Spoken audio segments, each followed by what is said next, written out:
শাহিনুর রহমানের কবিতার সেই দুটি পংক্তি যেন জীবন্ত হয়ে ওঠে বরগুনার বৈষম্য বিরোধী ছাত্র আন্দোলনে। মিছিলেও প্রেম হোক, ভেঙে যাক মোহ, তুমি সাজো ব্যারিকেড, আমি বিদ্রোহ। ছাত্র আন্দোলনের মিছিল থেকেই প্রেম এবং অবশেষে পরিণয়। দীর্ঘ ৫ মাস প্রেমের পর গত ২৭ ডিসেম্বর শুক্রবার বিয়ের পিঁড়িতে বসেছেন বৈষম্য বিরোধী আন্দোলনে অংশগ্রহণ করা মীর রিজন মাহমুদ নিলয় এবং ফৌজিয়া তাসনিম আনিকা।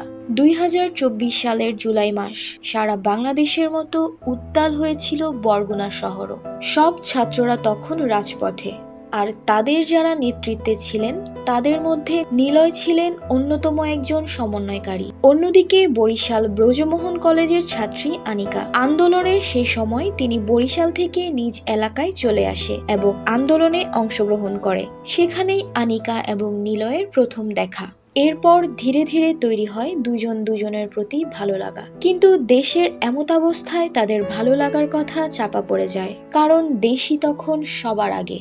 এরপর সময় গড়ানোর সঙ্গে সঙ্গে তাদের ভালোবাসা গভীর থেকে গভীরতর হতে থাকে। কেন নিলয়ের প্রতি তার ভালো লাগা বা ভালোবাসা জন্মালো, এই প্রশ্নের উত্তরে আনিকা জানান, তার সততা এবং সাহসিকতা দেখেই নিলয়কে ভালোবেসেছেন আনিকা। বরগুনার আলিয়া মাদ্রাসার মসজিদে শুক্রবার বাদ আসর তাদের আক্ত সম্পূর্ণ হয়েছে।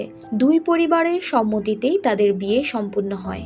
এই আন্দোলনে জীবন্ত হয়ে উঠেছে হেলাল হাফিজের কবিতার বিখ্যাত দুটি লাইন, কেউ আসে রাজপথে সাজাতে সংসার।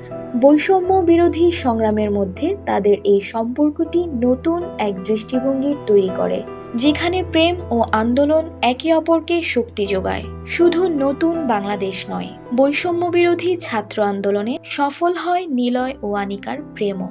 এই আন্দোলনে অনেক পরিবার তাদের প্রিয়জন হারিয়েছে, আর প্রিয়জন নিয়ে পরিবার গড়ার উদাহরণ হয়ে থাকবে নিলয় ও আনিকা জুটি।